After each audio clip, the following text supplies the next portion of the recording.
कहानी की शुरुआत एंड्रयू नाम के एक लड़के से होती है जो अपने शराबी पिता रिचर्ड और बीमार माँ के साथ सियाटल शहर में रहता था। एंड्रयू बहुत ही ज्यादा शांत और शरीफ किस्म का लड़का था, जिस वजह से स्कूल में अक्सर उसे काफी परेशान किया जाता और साथ ही उसके कजन मेट के अलावा उसका कोई और दोस्त भी नहीं था। इधर रिचर्ड भी अक्सर एंड्रयू को बेवजह पीटता था, जिससे परेशान होकर एंड्रयू ने एक कैमरा खरीद कर उसमें सब कुछ रिकॉर्ड करना शुरू कर दिया। स्कूल से वापस आते वक्त मेट ने उसे एक पार्टी में साथ चलने के लिए पूछा, जिसके लिए एंड्रयू पहले तो तैयार नहीं हुआ, पर मेट के बार बार बोलने पर वो आखिरकार मान ही गया। इसके बाद वो मेट के साथ पार्टी में तो गया, पर वहां पहुंचते ही मेट ने उसे अकेला छोड़ दिया। जिसके बाद अपना टाइम पास करने के लिए एंड्रयू ने पार्टी को रिकॉर्ड करना शुरू कर दिया और तभी उसकी नजर केसी नाम की एक व्लॉगर पर पड़ी, जो ठीक उसी की तरह पार्टी को रिकॉर्ड कर रही थी। दोनों के हाथ में कैमरा होने की वजह से उन दोनों में तुरंत ही बातचीत शुरू हो गई, पर तभी मेट वहां आकर केसी को अपने साथ ले गया। जिसके बाद एंड्रयू ने फिर से पार्टी को रिकॉर्ड करना शुरू कर दिया,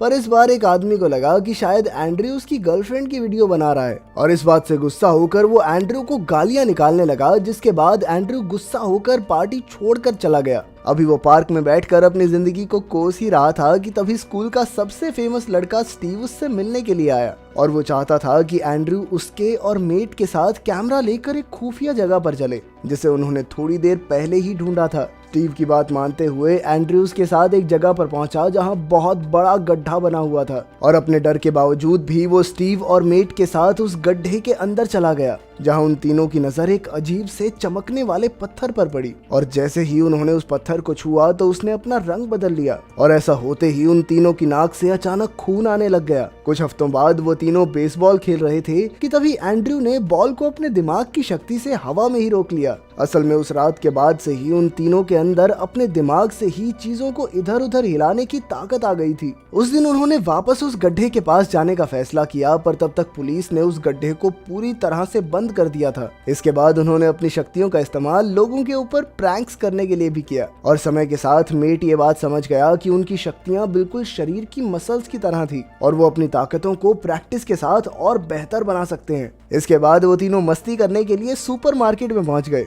जहां उन्होंने छुपकर काफी सारे लोगों को परेशान किया। जिसके बाद वो तीनों एक रेस्टोरेंट में गए, जहां एंड्रयू ने उन्हें दिखाया कि कैसे वो अपनी शक्तियों का इस्तेमाल अपने बचाव में भी कर सकते हैं। रेस्टोरेंट से निकलने के बाद स्टीव भी अपनी शक्ति का इस्तेमाल करना चाहता था और इसीलिए उसने एक अनजान औरत की गाड़ी को उठाकर दूसरी जगह पर पार्क कर दिया। ये देखकर तो वो तीनों ही बहुत ज्यादा खुश थे, क्योंकि आज तक की सबसे भारी चीज थी जिसे उन्होंने उठाया था। पूरा दिन मस्ती करने के बाद जब वो तीनों वापस घर जा रहे थे, तभी अचानक एक गाड़ी उन्हें बार बार पीछे से हॉर्न मारकर परेशान कर रही थी। गुस्सा होकर एंड्रयू ने उस गाड़ी वाले को सबक सिखाने का फैसला किया, पर जैसे ही उसने गाड़ी पर अपनी शक्तियों का इस्तेमाल किया तो वो सीधा एक तालाब में जाकर गिर गई। ये देखते ही वो तीनों तुरंत ही उस तालाब की तरफ भागे, जहाँ स्टीव ने समय रहते उस गाड़ी के ड्राइवर को बाहर निकाल लिया। जिसके बाद उन्होंने पुलिस को इस एक्सीडेंट के बारे में बताया। इस हादसे के बाद मेट एंड्रयू से बहुत ज्यादा गुस्सा था और उसने सुझाव दिया कि उन्हें अपनी शक्तियों के इस्तेमाल के लिए कुछ कानून बनाने चाहिए। जिसके बाद उन्होंने फैसला किया कि वो कभी भी किसी जिंदा चीज पर अपने जादू का इस्तेमाल नहीं करेंगे। कुछ दिनों बाद स्टीव ने एंड्रयू और मेट को मिलने के लिए एक जगह पर बुलाया, जहां पहुंचकर उन्होंने देखा कि स्टीव अपनी शक्तियों की मदद से हवा में उड़ रहा था। ये देखकर वो दोनों भी बहुत ज्यादा हैरान हुए।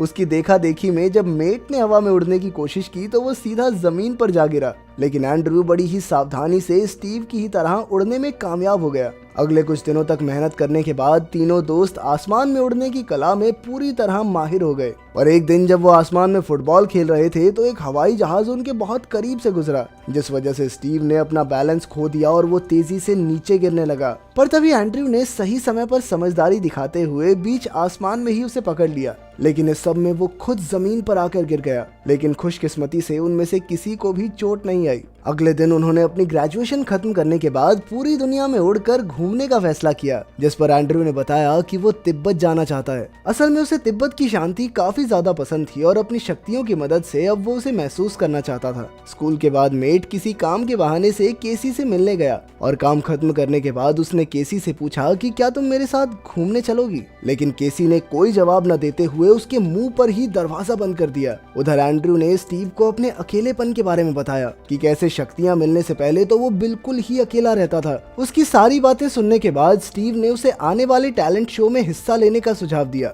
जिसकी मदद से वो पूरे स्कूल में फेमस हो सकता है। कुछ दिनों बाद टैलेंट शो में स्टीव और एंड्रयू ने अपनी शक्तियों की मदद से कई सारी ट्रिक्स दिखाई, जो कि सभी दर्शकों को बहुत ज्यादा पसंद आई। उसी रात स्टीव और मेट एंड्रयू को एक पार्टी में लेकर गए, जहां सभी लोगों ने उसका काफी अच्छे से स्वागत भी किया। एंड्रयू पहली बार अपने आप को बिल्कुल अकेला महसूस नहीं कर रहा था और इसीलिए शायद उसे पार्टी में बहुत ज्यादा मजा भी आ रहा था। पार्टी के बीच में उसकी मुलाकात मोनिका नाम की एक लड़की से हुई और वो दोनों बहुत ही जल्द एक दूसरे के साथ घुल मिल गए, जिसके बाद वो दोनों एक कमरे में भी गए, पर ज्यादा नशे में होने की वजह से एंड्रयू ने मोनिका के ऊपर ही उल्टी कर दी, जिसके बाद वो तुरंत ही बाहर चली गई। उधर पार्टी में केसी भी मेट से मिलने के लिए पहुंची और उसने मेट से अपने घर चलने को कहा, जिसके लिए मेट भी तुरंत ही तैयार हो गया। थोड़ी देर बाद स्टीव एंड्रयू को ढूंढता हुआ उस कमरे में पहुंचा जहां एंड्रयू बिना कपड़ों के बैठा हुआ था और उसे ऐसी हालत में देखकर स्टीव ने भी उसका बहुत मजाक उड़ाया। अगले दिन एंड्रयू अपनी शक्तियों का इस्तेमाल एक मकड़ी पर कर रहा था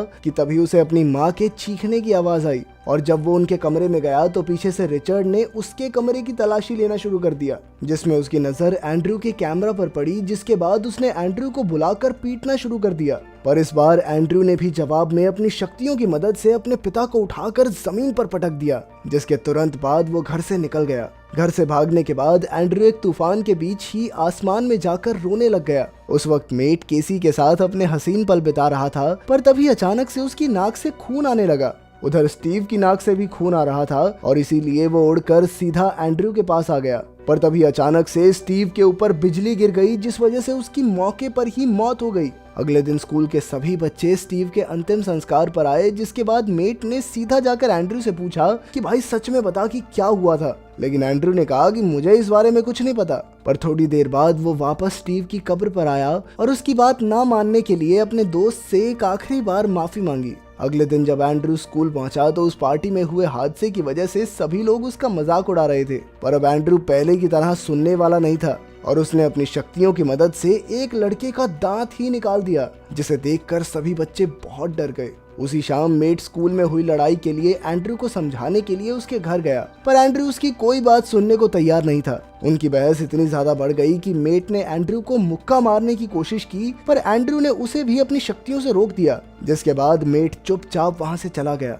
अगले दिन जब एंड्रयू अपनी माँ के लिए दवाई लेने एक केमिस्ट की दुकान पर पहुंचा तो उसने देखा कि सभी दवाइयाँ बहुत ज्यादा महंगी थी और उसके पास दवाई लेने के लिए पूरे पैसे भी नहीं थे। अगले कुछ दिनों तक वो पैसे कमाने के अलग अलग तरीके ढूंढता रहा और एक दिन वो इतने ज्यादा गुस्से में आ गया कि उसने लोगों को लूटने का फैसला किया, जिसके लिए उसने अपने पिता के फायर फाइटर सूट का इस्तेमाल किया। सबसे पहले उसने एक गैंग को लूटा, पर अभी भी पैसे पूरे नहीं हुए थे और इसीलिए वो एक दुकान में गया जहां अपनी शक्तियों की मदद से उसने सारे पैसे अपने बैग में डाल लिए। पर जैसे ही वो दुकान से बाहर निकला तो वो दुकानदार उसे रोकने के लिए अपनी बंदूक निकाल लाया, पर उसके गोली चलाने से पहले ही एंड्रयू ने बंदूक का मुंह एक सिलेंडर की तरफ मोड़ दिया, जिस वजह से उसकी गोली सीधा सिलेंडर में जाकर लगी, जिस वजह से वहां एक बहुत बड़ा धमाका हुआ।